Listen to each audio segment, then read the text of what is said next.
اللهم صل على سيدنا محمد وأسهل الظالمين بظالمين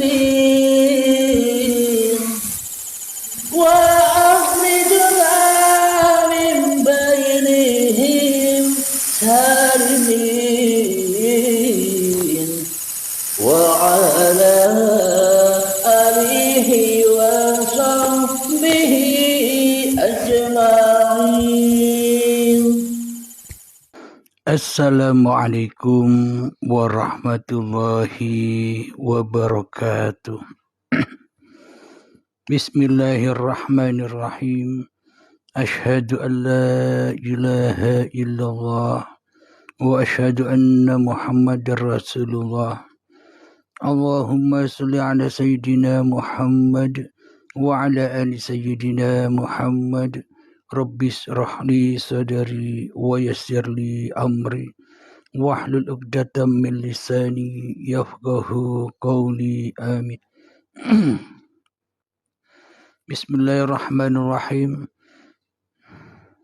Salam hormatku buat para sahabat-sahabatku tercinta, baik yang ada di dalam ataupun yang ada di luar negeri.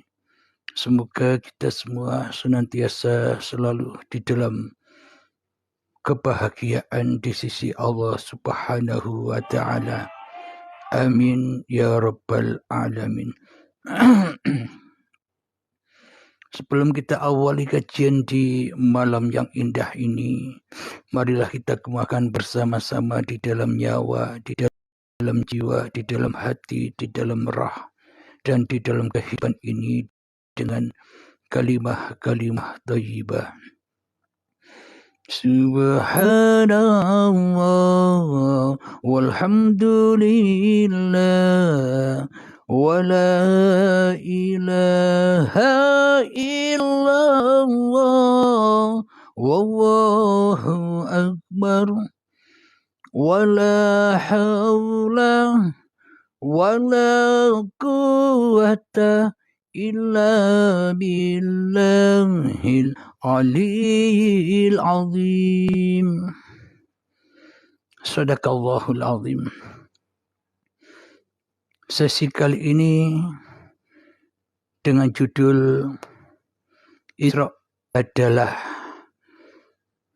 datang dari Allah dan Mi'raj adalah pulang kepada Allah. Selama ini yang kita ketahui bersama, kisah tentang Isra Mi'raj adalah perjalanan baginda Nabi besar Muhammad sallallahu alaihi wasallam dari Masjidil Haram hingga ke Masjidil Aqsa sampai Sidratul Muntaha. Dan yang kita ketahui tujuan Mi'raj itu sendiri hanya menerima perintah sholat 5 waktu. Alhamdulillahirabbil alamin. Itu kisah menurut kedahiran Kanjeng Nabi Muhammad sallallahu alaihi wasallam. Akan tetapi apa yang kita petik dari perjalanan Isra Mi'rajnya Nabi Muhammad sallallahu alaihi wasallam untuk diri kita masing-masing umat manusia ini. Isra adalah perjalanan datangnya diri manusia kita di muka bumi ini, dan Mi'raj kembalinya manusia ke asal usulnya. Jadi kalau Isra Mi'raj versi kaji diri beda dengan Isra Mi'raj kisah yang selama ini kita pahami. Sedangkan Isra Mi'raj yang kita pahami hanya untuk Kanjeng Nabi Muhammad saja. Namun bila Isra Mi'raj yang dimaksud Allah itu bila hanya untuk Kanjeng Nabi Muhammad saja, maka ayatnya tidak berbunyi subhanalladzi asra bi'abdihi. Akan tetapi ayatnya pasti berbunyi subhanalladzi asra bi Muhammadin bin Abdullah di dalam surat Al-Isra. Itu kalau Isra Mi'raj dipandang di sisi Allah. Isra Mi'raj di dalam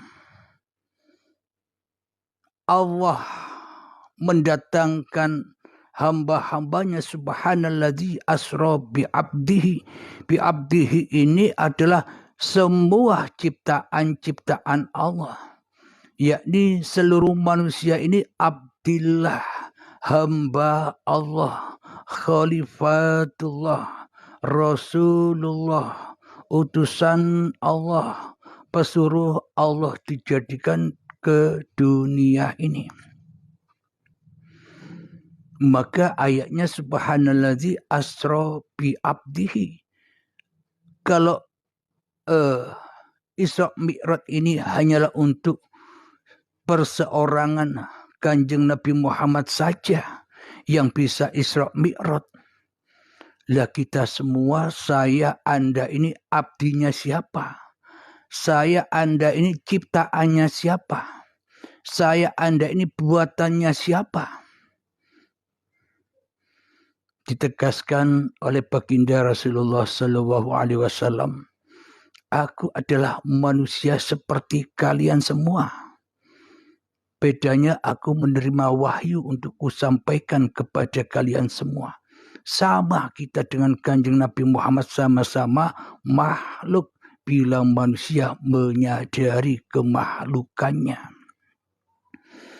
Alhamdulillah, mari kita buka di dalam Al-Qur'annya yang selama ini kita pahami tujuan Isra Mi'raj itu hanyalah untuk menerima perintah sholat 5 waktu. Apakah benar menurut Al-Qur'annya begitu? Jadi dalilnya langsung Al-Qur'an. Langsung dari Allah. Kita buka surat Al-Isra. Ayat pertama. Bismillahirrahmanirrahim. Subhanalladzi asra bi'abdihi laylan minal masjidil harami ilal masjidil aqsa alladzi barakna hawlahu liduriyahu min ayatina innahu huwas sami'ul basir. Yang artinya Maha Suci Allah yang telah memperjalankan hambanya. Di sini tafsirannya dalam kurung Muhammad. Jadi hamba Allah hanya Muhammad kalau menurut tafsiran ini. Pada malam hari dari Masjidil Haram ke Masjidil Aqsa yang telah kami berkahi sekelilingnya, agar kami perlihatkan kepadanya sebagian tanda-tanda kebesaran kami. Sesungguhnya Dia Maha mendengar, Maha melihat. Sadaqallahul azim. Mari kita kaji bersama-sama. Bismillahirrahmanirrahim. Maha suci Allah. Maha suci Allah. Kenapa kok Allah Maha suci? Karena yang ada hanya Allah. Manusianya tak ada. Maka Allah Maha suci. Kenapa Allah Maha suci? Karena Muhammadnya tak ada, gaib. Itulah kemahasucian Allah bila manusianya belum bisa mengaku-akui bahwa hidup dan badan ini miliknya. Kapan Allah Maha Suci? Dulu ketika kita dicipta, diisrokan, didatangkan dari tanah, diperjalankan dengan makan dan minum, dengan penjagaan Allah, pemeliharaan Allah, kecukupan Allah, diperjalankan dari tanah menuju tumbuh-tumbuhan, dari tumbuhan menuju kepada buah-buahan, sayuran, dan padi. Dari hasil buah-buahan, sayuran, dan padi menuju dimakan oleh calon-calon kedua orang tua kita. Kemudian diperjalankan lagi, dicukupi, dipelihara, dimakan, minumi, cikal bakal badan ini hingga menjadi sel sperma dan sel telur. Ketika calon ayah ibu kita berjumpa, maka jadilah bersatulah menjadi gumpalan darah, menjadi gumpalan daging, menjadi janin dan menjadi bayi yang suci. Itulah perjalanan Abdillah di suatu malam. Maka dari itu Allahnya maha suci, karena yang ada hanya Allah saja. Manusianya masih gaib, manusianya belum ada. Itulah yang dimaksud Subhanalladzi asra bi abdihi lailan. Itulah yang dimaksud malam hari. Bukan malam-malam hari seperti malam hari yang dohir ini. Malam hari itu adalah ketika manusianya gaib. Malam hari itu ketika manusianya belum ada. Malam hari itu ketika manusianya belum wujud. Malam hari itu adalah ketika manusianya belum mengaku-ngakui bahwa hidup dan badan ini milik manusianya. Itulah yang dimaksud malam hari. Yang terang benderang hanya cahaya Allah, sedangkan cahaya manusianya gelap, gaib. Berarti yang gaib itu Allah apa manusia? Silahkan dinilai sendiri. Maha suci Allah yang telah memperjalankan hambanya. Kalau menurut tafsiran secara dohirnya, ya cerita Kanjeng Nabi Muhammad sallallahu alaihi wasallam. Akan tetapi bila dikaji di dalam kaji diri setiap manusia, kaji diri sejati setiap manusia, maknanya adalah manusia diperjalankan. Hambanya Allah ini, seluruh manusia inilah ciptaan Allah. Diperjalankan di suatu malam dari Masjidil Haram, yakni tanah yang suci, hingga menuju Masjidil Aqsa alladzi barakna, sampai menjadi bayi. Jadi tanah yang suci yaitu Masjidil Haram, bayi yang suci yakni Masjidil Aqsa yang diberkahi. Kenapa kok diberkahi? Yang tanah dulu menjadi bayi, menjadi manusia yang dari tanah, asalnya dari tanah, sama-sama masjidnya. Dulu masjidnya manusia kumpulnya asal mulanya ada di tanah. Kemudian diberangkatkan oleh Allah yang Maha Suci menuju Masjidil Aqsa, yakni jadi bayi yang suci. Kullu mauludin yuladu 'alal fitrah. Seluruh bayi yang terlahir ke dunia ini dalam keadaan suci bersih. Kenapa kok bayi dikatakan suci bersih? Padahal bayi itu tidak sholat kok. Padahal bayi itu tidak beribadah kok. Padahal bayi itu tidak pernah berzikiran kok. Padahal bayi itu tak pernah bersolawatan kok. Karena padahal bayi itu tak pernah qiyamul lail, sholat malam. Padahal bayi tak pernah sholat duha. Padahal bayi tak pernah beramal soleh. Kenapa kok dikatakan suci bersih fitrah? Karena bayi itu manusianya masih malam, manusianya masih gaib, manusianya masih belum ada, manusianya masih belum tahu apa-apa, dan manusianya masih belum tahu siapa-siapa. Itulah yang dimaksud suci bersih. Kenapa? Yang ada hanya Allah yang Maha Suci.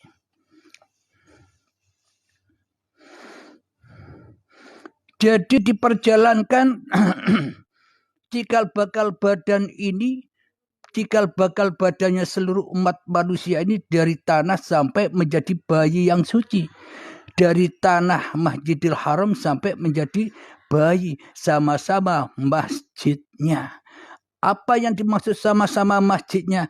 Masjid tempat bersujud. Dulu ada di tanah kita malam, tidak ada. Itulah makna sujud. Waktu di bayi pun juga dikatakan bayi itu suci bersih. Kenapa? Karena bayinya masih sujud. Apa sih sujud itu? Sujud di dalam masjidnya maknanya bayinya masih malam. Manusianya belum ada, belum wujud. Yang wujud masih manusianya. Itulah yang dimaksud Masjidil Aqsa ladzi barokna. Kenapa kok diberkahi?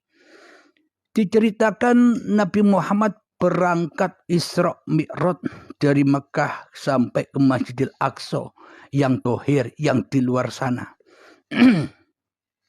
Sampai di Masjidil Aqsa di Palestina, ketemu dengan para malaikat, ketemu dengan para rasul, hingga sholat berjamaah. Ini semua mengandung makna, mengandung kiasan, mengandung tafsiran. Jadi ketika bayi terlahir itu sudah ditunggu-tunggu oleh kedua orang tuanya. Sudah ditunggu-tunggu oleh sanak saudaranya, ditunggu oleh bapak ibunya. Sehingga setelah bayi terlahir ke dunia, sholat berjamaah. Berjamaah dengan siapa? Nabi Muhammad berjamaah dengan para malaikat dan para rasul-rasulnya Allah. Yakni bayi berjamaah kumpul bersama ibu dan bapaknya. Inilah makna dari Isra Mi'raj yang sesungguh-sungguhnya menurut Allah. Jadi Isra Mi'rajnya kanjeng Nabi Muhammad ini adalah contoh kiasan, yang mana kiasan ini untuk pelajaran hati-hati setiap manusia yang ingin kembali kepada Tuhannya. Bila kita hanya ceritakan, bila hanya kita peringati Isra Mi'raj saja, ya selamanya tak akan pernah tahu hakikat apa Isra Mi'raj itu. Isra itu datang dan Mi'raj itu kembali. Kembali kemana? Kembali ke asalnya. Asalnya malam, ya kembali malam.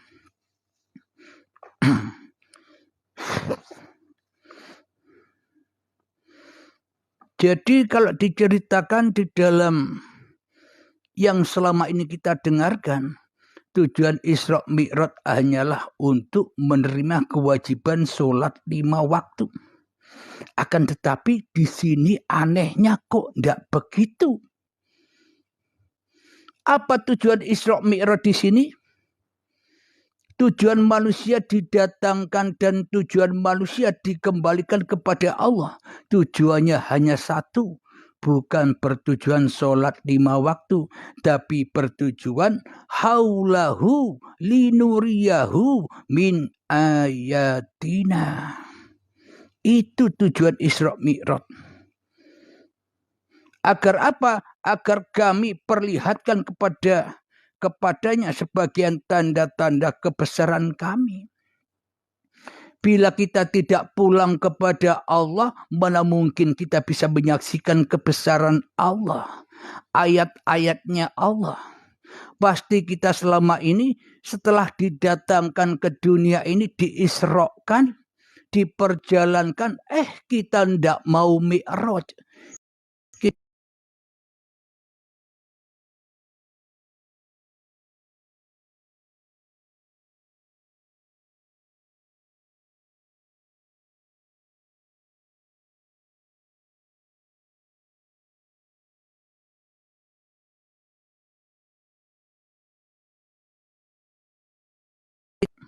Karena yang nyata, karena yang wujud, karena yang hidup, karena yang nampak, karena yang berkuasa di dalam hati kita selama ini masih diri manusia kita. Selamanya kita takkan pernah bisa pulang kepada Allah, tak bisa mi'raj kepada Allah. Karena kita selama ini hanya membaca ayat-ayat hawa nafsu kita sendiri, ayat-ayat diri kita sendiri daripada ayat-ayatnya Allah.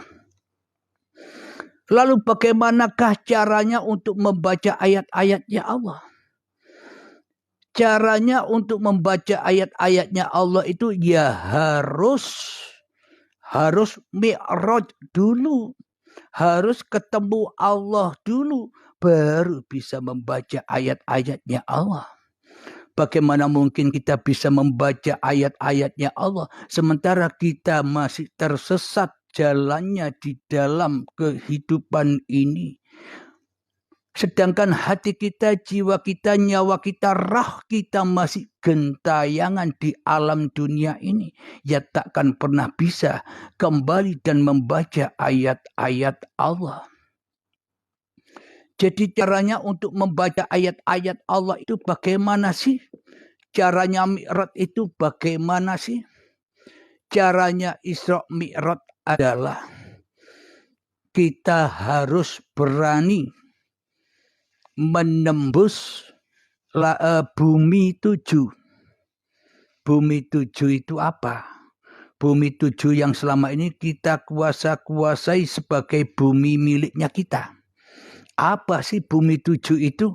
Bumi 7 itu adalah rupanya bulu, kulit, daging, getih, otot, balung, sumsum. Jadi bulu, kulit, daging, darah, otot, tulang, sumsum. Inilah bumi 7 yang harus kita tembus dulu. Agar apa? Agar kita kembalikan asal mulanya. Asalnya bulu dari mana? Asalnya bulu dari kulit. Asalnya kulit dari mana? Asalnya kulit dari daging. Asalnya daging dari mana? Asalnya daging dari darah. Asalnya darah dari mana? Asalnya darah dari otot, balung, sumsum, dan sebagainya. Itulah 7 bumi, 7 lapis bumi yang harus kita tembus. Maknanya bukan nembus seperti tembus begitu, bukan. Maknanya menembus itu harus dikembalikan bahwa bulu, kulit, daging, darah, otot, tulang, sumsum ini dikembalikan kepada yang empunya, yang berkuasa atas ketujuh bumi ini. Siapakah dia? Allah. Relakah kita menyerahkan amanah badan ini kepada yang berhak? Selama ini kan kita membawa amanah dan kita menyelewengkan amanah ini. Bulu, kulit, daging, otot, bulu, kulit, daging, darah, otot, balung, sumsum ini sudah kita rampas sebagai hak kita.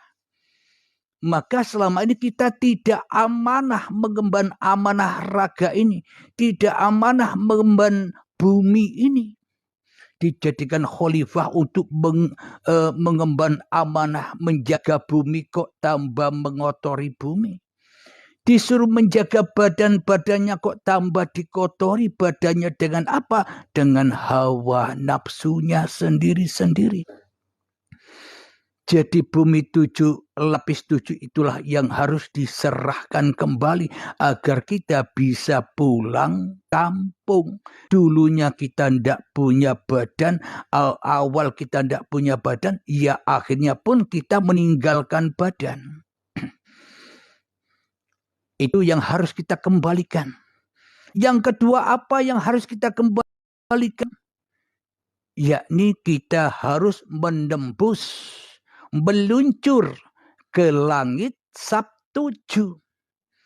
Jadi langit 7 tingkat harus kita tembus. Seperti Isra Mi'rajnya Nabi Muhammad menembus langit hingga bertemu Allah. Apa yang dimaksud menembus langit itu? Bukan menembus langit yang selama ini dihayal-hayalkan oleh manusia dengan imajinasinya. Jadi yang disebut menembus langit itu menyerahkan apa yang ada di dalam kehidupan ini. Kudrot, kekuasaan. Irodah, kehendak. Ilmu, pengetahuan. Hayat, hidup, sama, pendengaran, basar, penglihatan, kalam, dan perkataan. Ini loh yang dimaksud langit Sab-7. Kehendak harus diserahkan semua hanya kehendak Allah. Kudrat irodah, kekuasaan diserahkan hanya kekuasaan Allah. Ilmu, pengetahuan, tahu, makrifat hanya miliknya Allah, dikembalikan kepada Allah. Hayat, hidup hanya milik Allah, dikembalikan kepada Allah. Basor, sama, pendengaran harus kita kembalikan, pendengarannya Allah. Sama, basor, penglihatannya Allah harus dikembalikan kepada Allah. Kalamullah, perkataan atau kalamnya Allah harus dikembalikan kepada Allah. Inilah yang dimaksud menembus langit 7. Sehingga bersihlah manusianya dari kepemilikan bumi Sabtu 7 dan langit Sabtu 7 pula. Jadi manusianya bersih suci seperti bayi lagi. Yang dulu bayi masih belum berkuasa atas hidup dan badan. Inilah yang dimaksud Isra Mi'rajna. Seluruh umat manusia yang digambarkan oleh Kanjeng Nabi Muhammad sallallahu alaihi wasallam. Agar apa kita di Isra Mi'rajkan ini? Agar kita bisa menyaksikan ayat-ayatnya Allah. Di mana ayatnya Allah? Apa ayatnya Allah ada di langit? Ayatnya Allah ada di tiap-tiap diri manusia. Kalau sudah bertemu Allah, maka bisa membaca ayat-ayatnya Allah. Duduk ini loh ayatnya siapa? Ayatnya Abdul Halim, apa ayatnya Allah? Bicara ini loh ayatnya siapa? Ayatnya Abdul Halim, apa ayatnya Allah? Melihat ini loh ayatnya siapa? Ayatnya Abdul Halim, apa ayatnya Allah? Mendengar ini loh ayatnya siapa? Ayatnya Abdul Halim, apa ayatnya Allah? Bila hidup ini, badan ini masih terampas, teraku-akui oleh dajjalnya Abdul Halim ini, maka semuanya bukan ayat-ayat Allah, tapi ayat-ayat setan. Siapakah setannya? Ya Abdul Halim ini setannya. Kenyataan setannya. Akan tetapi bagi manusia yang sudah melenyapkan Abdul Halimnya sebagai raja di rajanya hati, ketika Isa dan Al-Mahdi memerangi Abdul Halimnya, dajjalnya, apa Isa dan Al-Mahdi itu? Ilmu hakikat dan makrifat. Bila sudah diperangi oleh ilmu hakikat dan makrifat, maka binasalah Abdul Halimnya. Maka yang ada hanya la mawjudan illallah. Innallaha ala kulli syai'in qadir. Allah berkuasa atas segala sesuatu. Atas segala sesuatu apa saja? Ya duduknya makhluk, berdirinya makhluk, berkatanya makhluk, sholatnya makhluk, bekerjanya makhluk, dan sebagainya. Ibarat sang dalang berkuasa atas wayang-wayangnya. Terus wayangnya punya apa? Tidak punya apa-apa. Kuasa apa? Tidak punya kuasa apa-apa. Wong mati. Wayangnya tidak bisa apa-apa. Wayangnya tidak bisa bersiapa-siapa. Yang berapa-apa dan yang bersiapa-siapa atas pergerakan wayang ini hanyalah sang dalangnya. Isra Mi'rajnya seluruh manusia. Tak peduli agama apapun saja, bila manusianya rela ridho kembali kepada sang penciptanya, yaitulah Isra Mi'raj. Kalau manusianya sudah rela ridho kembali kepada yang menciptakannya. Kalau manusianya sadar bahwa dirinya hanyalah makhluk. Kalau manusianya sadar bahwa dirinya hanyalah dicipta, bukan mencipta.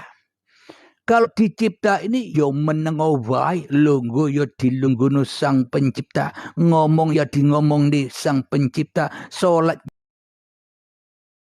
kerja yang dikerjakan sang pencipta. Semuanya serba sang pencipta. Akan tetapi aneh kita hal ini selama ini yang menyatakan dirinya di makhluk, bukan Khalid, tapi praktek hati di dalam hati Abdul Halim ini kok jadi Khalid. Abdul Halimnya tertutup, terhijab Tuhannya. Apa? Karena Abdul Halimnya jadi Tuhan bagi diri Abdul Halimnya sendiri. Sehingga gentayanganlah pandangan Abdul Halim hanya melihat makhluk. Sehingga gentayanganlah hati Abdul Halim hanya memikirkan makhluk. Sehingga cinta yang ada di dalam diri Abdul Halim hanya cinta kepada makhluk. Itulah penjara, itulah anar bagi Abdul Halim yang masih nyembah makhluk. Menyembah yang bukan pencipta. Dikira Abdul Halim ini sang pencipta. Abdul Halim ngaku-ngaku jadi Tuhan. Ya gentayangan apa yang dilakukannya. Tidak sampai kepada Tuhannya. Akan tetapi sampai ke dalam anar.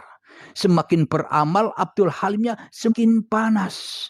Semakin beribadah Abdul Halimnya semakin panas. Kenapa? Karena Abdul Halimnya sombong bila masih ada Abdul Halimnya. Semakin banyak zikirannya, ia semakin sombong. Melihat orang yang tak pernah berzikir, pasti Abdul Halim ini menyangka ahli neraka. Tidak pernah zikir, tidak seperti aku. Nah inilah karena banyaknya zikir, karena zikirnya zikir di dalam neraka, ya panas.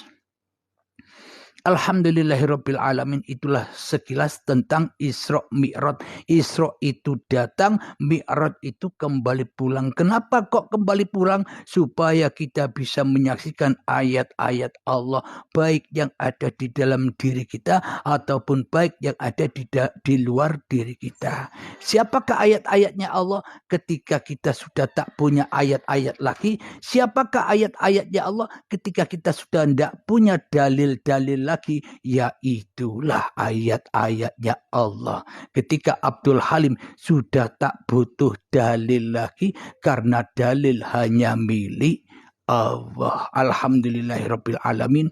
Semoga saya khususnya dan semoga kita semua senantiasa diberi petunjuk oleh Allah Subhanahu wa taala. Amin ya rabbal alamin.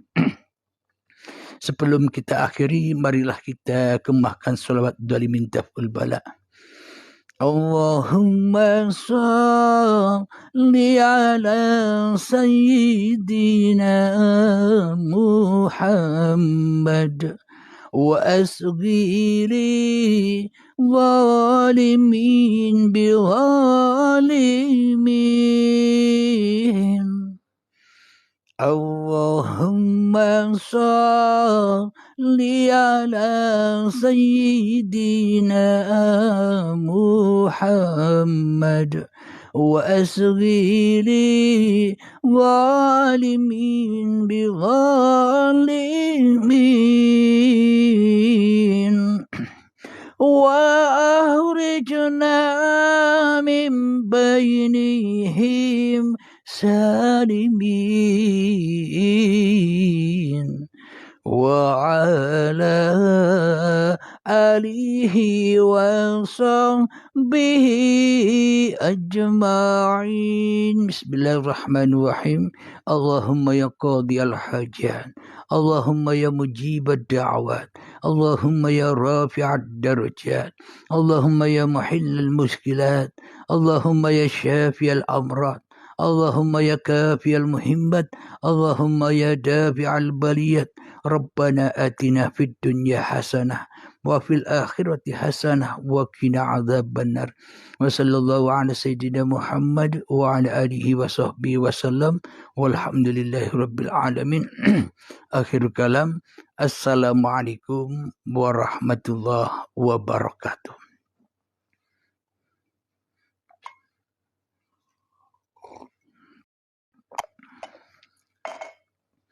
Silakan bila yang di bawah ada yang mau bermudzakarah atau bertanya-tanya, mungkin dalam kajian tadi belum nangkep atau belum memahami, silakan. Atau ada yang mau naik di Komal, silakan.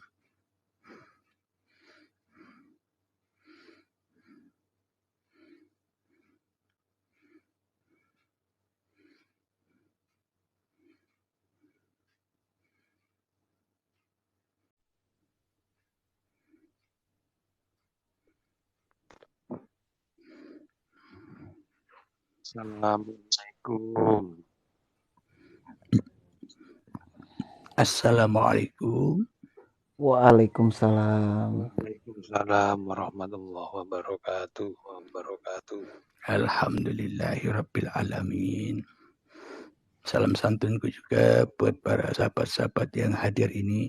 Dan tak lupa saya ucapkan waalaikumsalam warahmatullahi wabarakatuh buat para sahabat-sahabat yang sudah mengirimkan salam di awal atau di kolom komentar. Waalaikumsalam warahmatullahi wabarakatuh buat Anda semua. Silakan Kang Mas, apa yang mau ditanggapi atau yang mau ditambahkan silakan.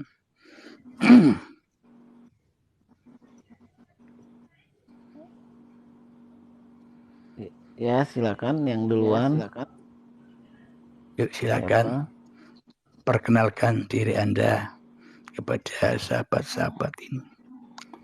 Ya, sebelumnya perkenalkan saya Raju Bugis dari Bandar Lampung.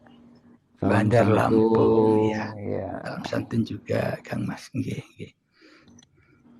Apa pendapat Kang Mas tentang keterangan-keterangan kajian tadi? Tadi saya belum simak dari awal, Pak. Jadi belum nyimak paham. Jadi intinya kajiannya kan Isra itu datangnya manusia, Mi'raj kembalinya manusia. Datang dari Allah kembali pada Allah. Kan tetapi kita tersesat datang ini ketika Isra kita didatangkan ke dunia ini masih tersesat di alam dunia, belum bisa mi'raj, belum bisa pulang kepada Allah. Kenapa?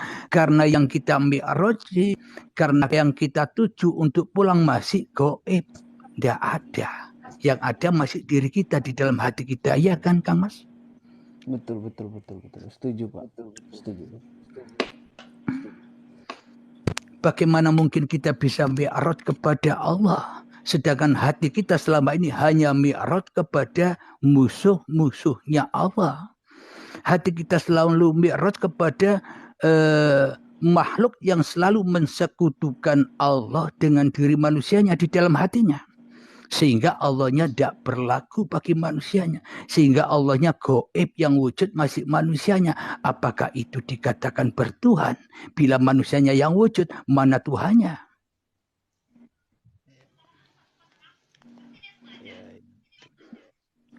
Ini tak peduli agama apa saja. Manusianya masih wujud, Tuhannya gaib. Ya sama-sama belum bisa pulangnya. Masih berkeliaran atau masih tersesat di dalam dunia ini, tidak bisa pulang ke akhirat.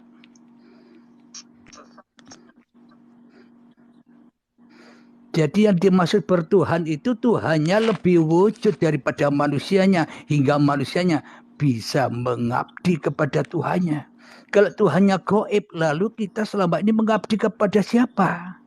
Mengabdi untuk pemuas hawa nafsu kita sendiri, agar kita dikatakan orang beragama, agar kita dikatakan orang ahli ibadah, agar kita dikatakan ahli sholat, ahli zikir, ahli qiyamul lail, ahli puasa dan sebagainya. Iya kan Kang Mas?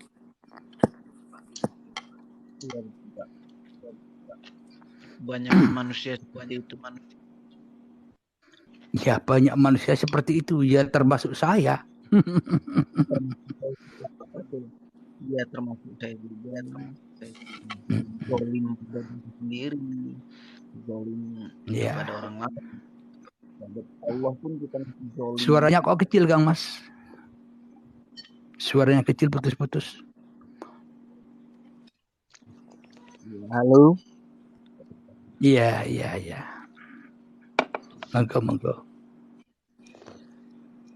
Ya termasuk saya juga pribadi masih zolim untuk diri sendiri, untuk orang di sekitar kita, terutama untuk Tuhan, untuk Allah yang memang kita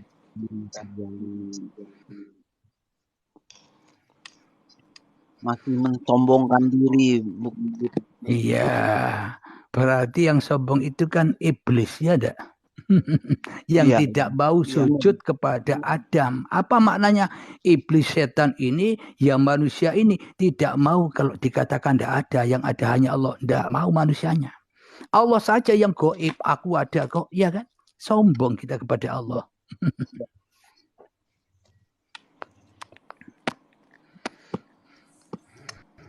Untuk Kang Warti, kalau yang datang Allah, maka yang kembali juga Allah. Tolong koreksi. Ya, kalau sudah tahu begitu, ya ada bahasan lagi sudah. Sudah Allah, kita tidak ada. Yang bahas Allah, ya Allah. Araftu Rabbi bi Rabbi. Aku mengenal Tuhanku, dia dengan Tuhanku. Tanpa Tuhanku, ya aku tak kenal diriku. Tanpa Tuhanku, ya aku tidak ada. Adaku, nyataku, wujudku, hidupku, ya Tuhan itu sendiri. Ya tidak, Kang Mas. Betul.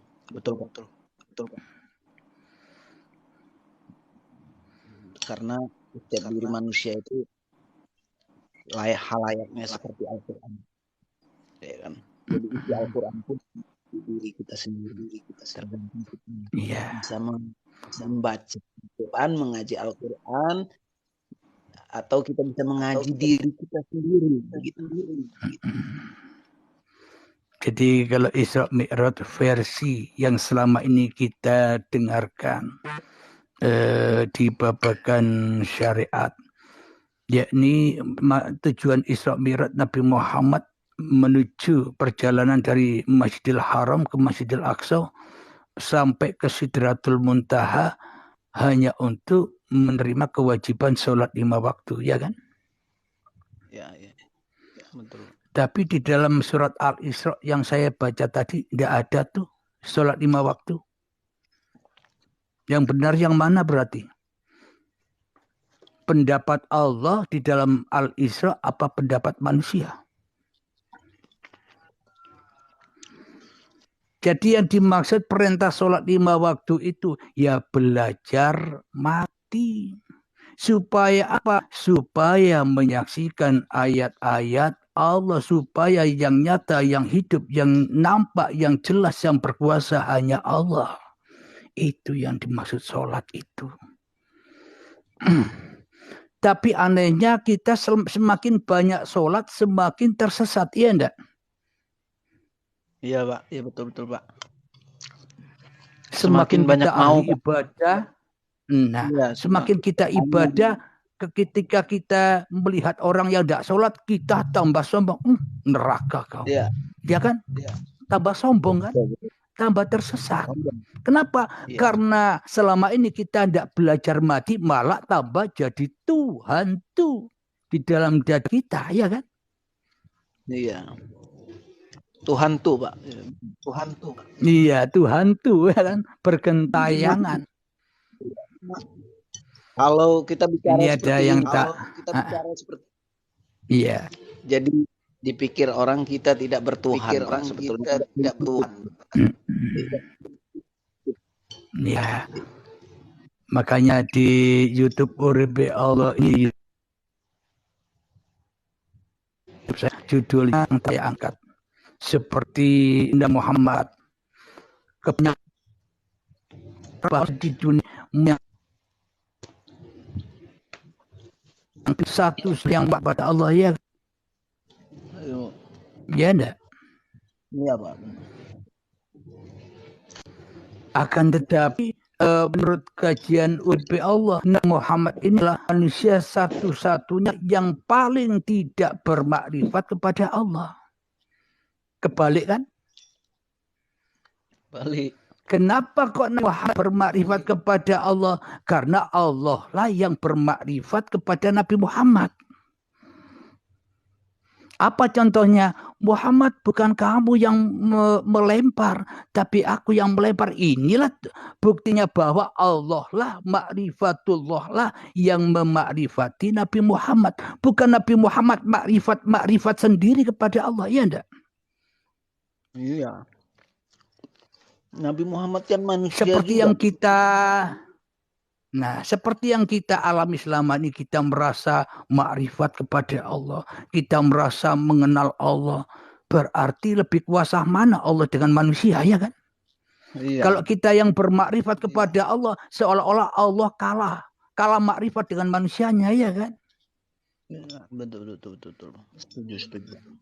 Sehingga yang kita lakukan seolah-olah kita yang melakukan, sholat kita yang melakukan, ibadah kita yang melakukan, melempar kita yang melakukan. Mana bertuhannya yang seperti itu? Bertuhannya Nabi Muhammad. Muhammad bukan kamu yang melempar. Ini kalau dijabarkan, diluaskan, bukan melempar saja. Muhammad bukan kamu yang duduk. Muhammad bukan kamu yang hidup. Muhammad bukan kamu yang berjalan. Muhammad bukan kamu yang sholat. Kalau ini dijabarkan seperti itu. Sesuai dengan doa iftitah, inna sholati wa nusuki wa mahyaya wa mamati lillah. Memiliki apa manusia ini, ya kan? Kalau semuanya hanya Allah. Inilah yang dimaksud ma'rifatullah. Ketika Muhammadnya hancur lebur di dalam uripe Allah, berarti yang ma'rifat siapa? Nabi Muhammad atau Allah? Allah. Nah, jadi ma'rifatullah itu adalah ketika manusianya sudah tak bermakrifat lagi. Itulah ma'rifatullah. Ketika manusianya sudah tak mengenal dirinya lagi. Itulah ma'rifatullah. Ketika manusianya sudah menyadari bahwa dirinya hanyalah makhluk. Makhluk itu apa? Bukan pencipta. Tidak bisa makhluk ini menciptakan duduk. Tidak bisa makhluk ini menciptakan bicara. Tidak bisa makhluk ini menciptakan memandang, mendengar, berpikir, dan sebagainya. Iya kan? Iya, betul. Karena makhluk tidak bisa apa-apa. Jadilah makhluk yang sejati. Ora bisa opo-opo. Maka berlakulah ayat Allah. Innallaha ala kulli syai'in qadir. Berkuasa atas segala sesuatu. Termasuk ya di dalam dirimu. Wa min anfusikum. Dan semua ada di dalam dirimu sendiri-sendiri. Afala tubsirun. Apakah kamu tidak menyaksikan ayat-ayatku, ya kan?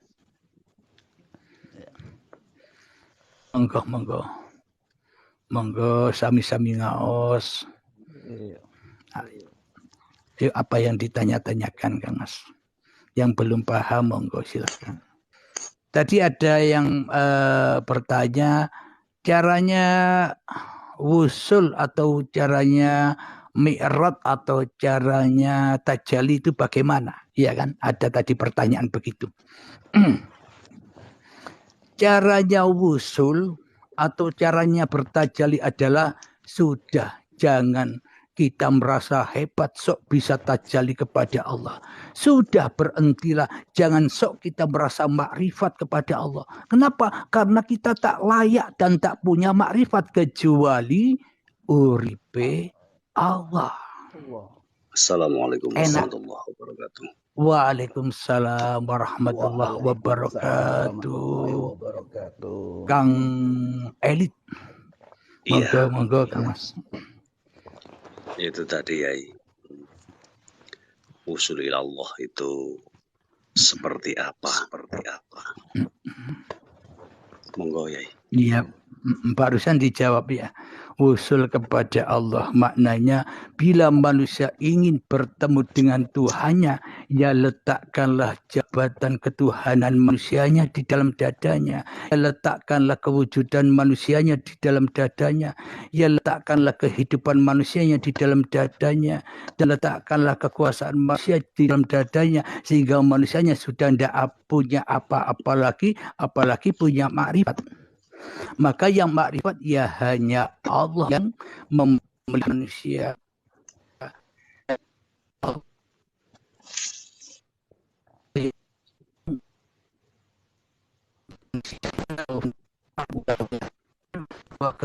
Itu tidak takut karena Allah ya kan. Aduh, putus. Kira-kira dipahami.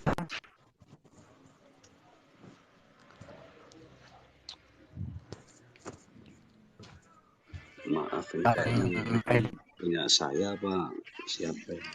Ngelek kayaknya. Kau putus suaranya. Iya, putus-putus. Iya, nge-lag.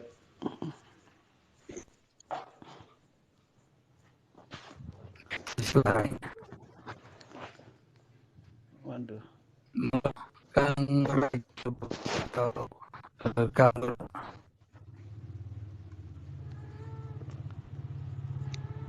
apakah suara saya juga putus-putus dan kecil kira-kira di situ? Nge-lag kayaknya ya.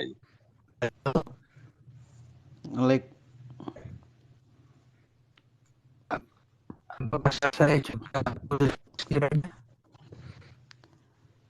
Suara Kang Elit jelas, suara Pak Yai putus-putus. Putus-putus. Iya. Suaranya kecil.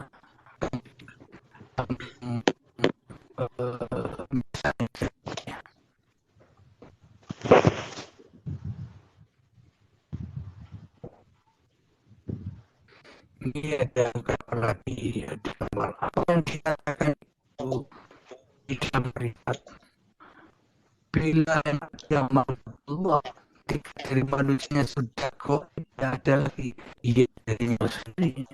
Ini Allah, sesungguhnya aku ini Allah. Jadi bila manusia yang ada, maka Allah yang ada. Namun bila manusia yang otomatis manusia Allahnya koi. Tergantung manusianya diri siapa yang ada. Kalau manusia masih mengesahkan, mentauhidkan, menunjukkan di manusia di dalam hatinya, ya itulah diri manusianya. Hanya kita sendiri yang bisa menilai itu kan. Saya tidak bisa menilai. Anda pun tidak bisa menilai saya. Yang bisa menilai ya dirinya masing-masing. Namanya kecirian.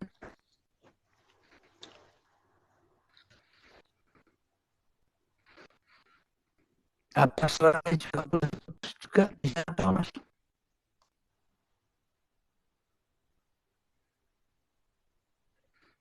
Ya, mungkin turun dulu nanti mungkin suaranya tidak bagus.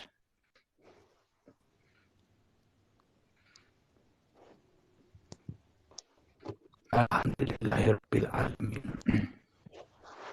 Kira-kira suara saya bisa dimonitor di sana? Jelas?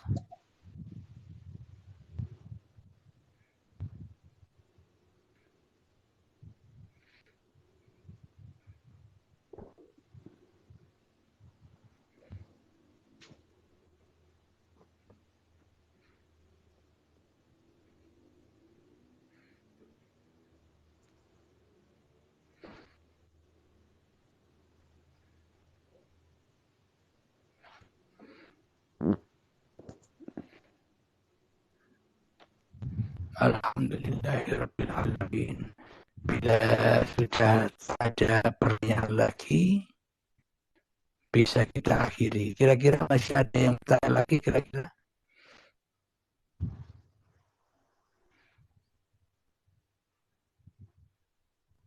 Ini Nur Aziza ini laki atau perempuan ini? Oh ya, halo. Assalamualaikum. Iya, suaranya kok kurang jelas saya ke masa. Apa mungkin sinyal saya yang kurang baik? Iya, sama. Anda juga putus-putus. Mungkin ini sinyal saya ya mungkin. Mungkin datanya mau habis mungkin. tes kalau gini gimana Kang Mas kalau gini? Oh ya, agak bagus lah. Iya. Coba Kang Mas turun lagi, terus naik lagi. Dengan begitu bagus lagi suaranya mungkin.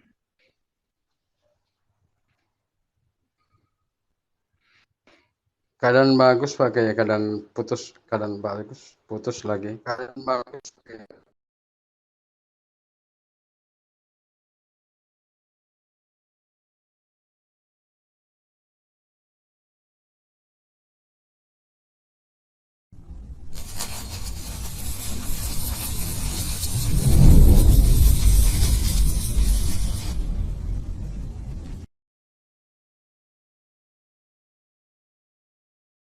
Allahumma sholli ala sayyidina Muhammad wa asbiri zalimin biwalimin wa akhrijna min bainihim salimin wa ala